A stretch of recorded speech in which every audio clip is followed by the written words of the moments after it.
Hello friends, I would like to say thanks for giving me such a reward, बहुत सारा प्यार last video के लिए। और बहुत सारे लोगों का मेरे पास कॉल आया, उन्होंने मुझे पर्सनली बताया कि वीडियो में कहाँ इंप्रूवमेंट का जरूरत था और कहाँ मैं और बेटर कर सकता था। तो दोस्तों, आज का वीडियो स्टार्ट करने के पहले मैं आपसे अपनी वैल्यूज के बारे में शेयर करूंगा। तो मेरी वैल्यूज में सबसे पहली वैल्यूज है एवरीडे लर्निंग। तो मैं आपको ये बोलना चाहूंगा कि हमें हर दिन कुछ नया सीखना चाहिए। अगर हम हर दिन कुछ नया सीखते हैं, इसका मतलब हम हर दिन जी रहे हैं, हम हर दिन आगे बढ़ रहे हैं। जिस तरीके से हम एक घर बनाते हैं तो हर एक ब्रिक ब्लॉक का बहुत बड़ा योगदान होता है और वो हर दिन, हर पल, हर समय लगता है और अंततः एक बड़ा बिल्डिंग खड़ा होता है। तो दोस्तों, मैं आपको मोटिवेट करता रहूंगा इन फ्यूचर ऑल्सो, हर वीक अपने वीडियोस से, कि आप उसको धीरे धीरे आप उसको पढ़ें, समझें और उसका यूटिलाइजेशन कर पाएं। तो मैं आपको मोटिवेट करता रहूंगा और आप मुझे सपोर्ट करते रहेंगे। तो दोस्तों, मैं स्टार्ट करता हूं आज का वीडियो, जो कि इंजीनियरिंग के लिए या हमारी लाइन के लिए बहुत इंपॉर्टेंट है। और बेसिकली अगर मैं बात करता हूं तो हमारी लाइन में टर्मिनोलॉजी और कम्युनिकेशन, ये दोनों चीजों का बहुत ही महत्व है। तो आज सबसे पहले मैं स्टार्ट करूंगा हमारे टॉपिक से। तो आज का हमारा टॉपिक है defect and discontinuity. So defect और डिसकंटिन्यूटी को स्टार्ट करने के पहले जो मेरा पॉइंट है मटेरियल एनोमली और इम्परफेक्शन, उसको मैं डिस्क्राइब करूंगा। तो कोई भी इम्परफेक्शन को सिंपल रूप में हम ये कह सकते हैं कि जो आइडल नहीं है, जो स्टैंडर्ड नहीं है, जो परफेक्ट नहीं है, वो इम्परफेक्शन है। और इम्परफेक्शन को कई वर्ड में मैंने डिफाइन किया हुआ है। हो सकता है आपको छोटा दिख रहा होगा, but this is the break, disruption, blemish. अगर मैं नॉर्मल टर्मिनोलॉजी की बात करता हूं, नॉर्मल टर्मिनोलॉजी मींस अगर आप इंजीनियरिंग को साइड में रख दो, अगर आप ह्यूमन बीइंग की बात करोगे, तो अगर किसी के हाथ में पेन है, किसी के हाथ में रप्चर है, किसी भी तरीके का कोई फ्रैक्चर है या मांसपेशियों में खिंचाव है, तो वो परफेक्ट नहीं है। इट मींस कि कोई ना कोई इंपरफेक्शन है और उसको डॉक्टर देखेगा क्या करना है, कैसे करना है, कैसे सही करेगा। उसी तरीके से एक बहुत अच्छा एग्जांपल मैं हमेशा लेता हूं। आप गाड़ी चला रहे हो, बहुत अच्छी स्पीड में चला रहे हो और सडनली अगर ब्रेकर आ जाता है तो आपकी गाड़ी की स्पीड स्लो हो जाती है। तो breaker is what? Breaker is imperfection. Ideal state क्या थी? गाड़ी सीधे और तेज स्पीड में चलती, बट ब्रेकर आया, गाड़ी रुक गई। दोस्तों, अब हम आगे बढ़ेंगे। हमारी इंजीनियरिंग में मटेरियल के अंदर कई डिफरेंट टाइप के इम्परफेक्शन होते हैं, उसकी अलग अलग टर्मिनोलॉजी होती है। तो उसमें से सबसे पहला टर्मिनोलॉजी आपको मैं बताऊंगा डिसकंटिन्यूटी एंड दूसरा है डिफेक्ट। तो दोस्तों, हम कोई भी इम्परफेक्शन मटेरियल में देखें तो हमें उसको क्या बोलना चाहिए, ये एक काफी बड़ा डिबेट है। जनरली मैंने देखा है कि दोस्तों, आप लोग भी कोरिलेट करना कि आपकी कंपनी में अगर कोई भी इम्परफेक्शन किसी मटेरियल में मिलता है तो जनरली लोग बोलते हैं डिफेक्ट आया, डिफेक्ट आया, डिफेक्ट आया, और उसको डिफेक्ट पहले से ही डिक्लेयर कर देते हैं। तो मैं बात करूंगा डिसकंटिन्यूटी की, और मुझे उम्मीद है कि आज के इस लेसन के बाद आप डिफेक्ट, डिसकंटिन्यूटी और इम्परफेक्शन का सही उपयोग करेंगे, सही टर्मिनोलॉजी को यूज करेंगे। तो मैं बात करता हूं डिसकंटिन्यूटी की।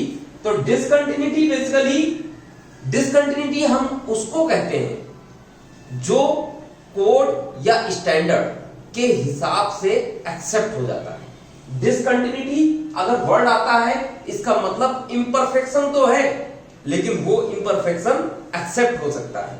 अगर मैं बात करूं कि कोई इम्परफेक्शन, कोई पोरोसिटी है, पोरोसिटी का सर्टेन साइज कोड के हिसाब से एक्सेप्ट हो सकता है, तो हम उसको डिसकंटिन्यूटी कहेंगे।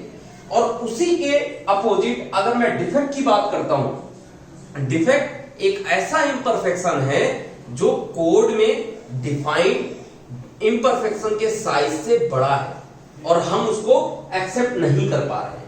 तो आप इसको देख सकते हो कि discontinuity which can meet the service requirement and can be acceptable as per desired specification. If I am talking about defect product और सर्विस फेल टू मीट और not acceptable as per desired specification.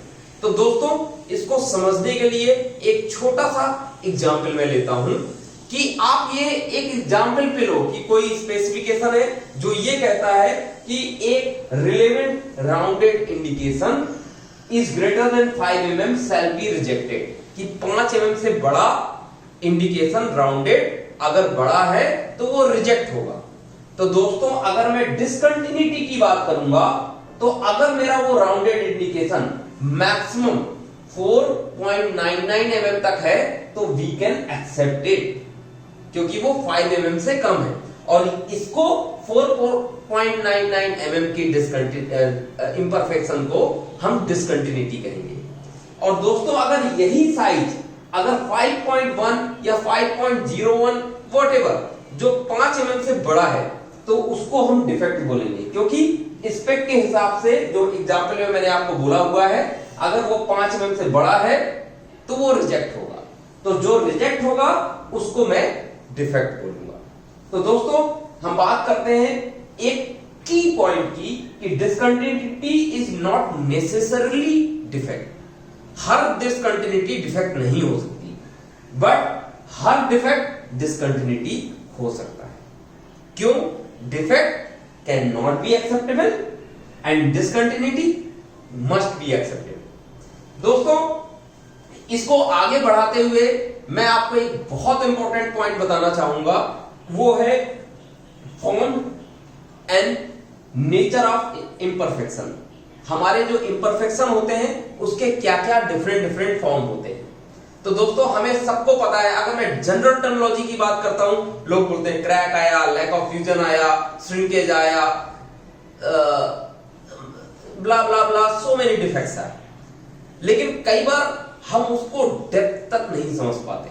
तो दोस्तों मैं उसको clear करने के लिए 4 terminology का यूज करूंगा और आपको पूरे डिफेक्ट समझ में आएंगे।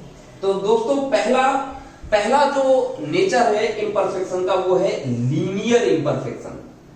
लीनियर इम्परफेक्शन का एक डेफिनेशन है दोस्तों, हमेशा याद रखना, अगर length is greater than 3 times of width, अगर लंबाई उसकी 3 टाइम्स ऑफ विड्थ से ज्यादा है तो वो लीनियर इम्परफेक्शन होगा।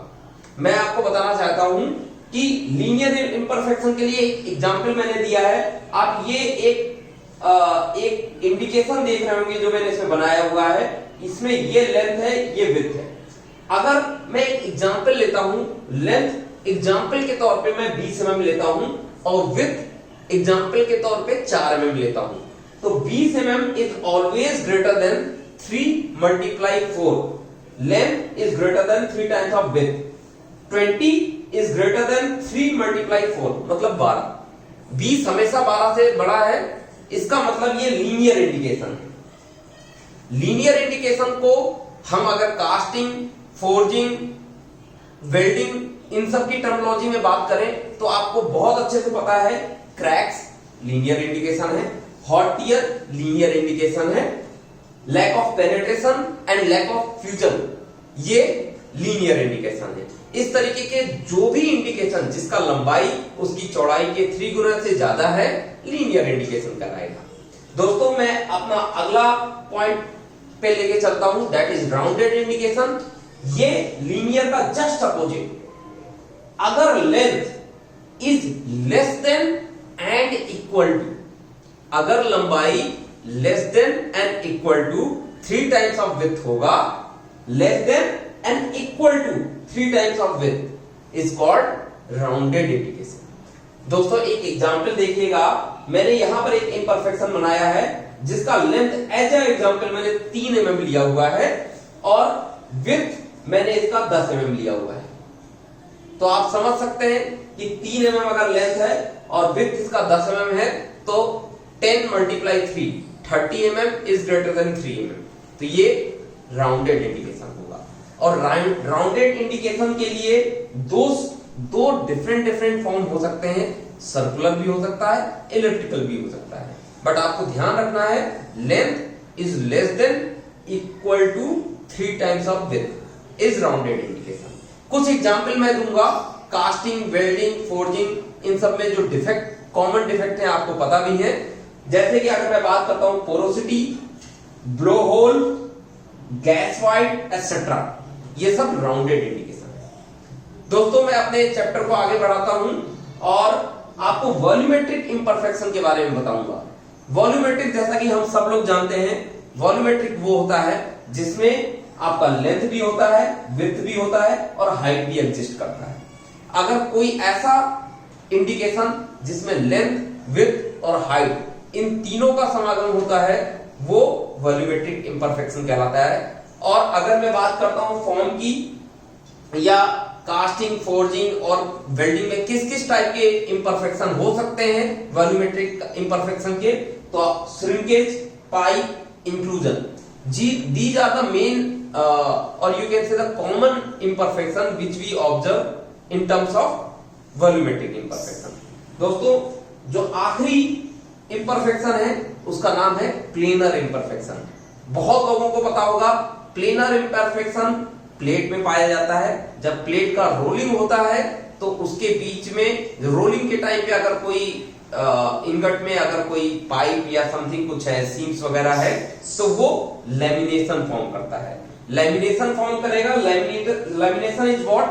लैमिनेशन में लेंथ होता है, विड्थ होता है, हाइट नहीं होता है। तो दोस्तों अगर कोई भी ऐसा इंडिकेशन जिसमें लेंथ है, विड्थ है, हाइट नहीं है, वो प्लेनर इंडिकेशन होगा और प्लेनर इंडिकेशन प्लेट में पाया जाता है। तो दोस्तों आज मैंने आपको डिफेक्ट और डिसकंटिन्यूटी के बारे में बताया है और मैं अपने अगले वीडियो में आपको क्लासिफिकेशन ऑफ डिफेक्ट्स के बारे में बताऊंगा, जैसे इनहेरेंट डिसकंटिन्यूटी क्या क्या होती है, सेकेंडरी डिसकंटिन्यूटी क्या क्या होती है और लास्ट में सर्विस डिसकंटिन्यूटी क्या क्या होती है। दोस्तों आप मुझे इसी तरीके से प्यार देते रहिए और मैं आपके लिए वीडियो बनाता रहूंगा। थैंक यू सो मच दोस्तों।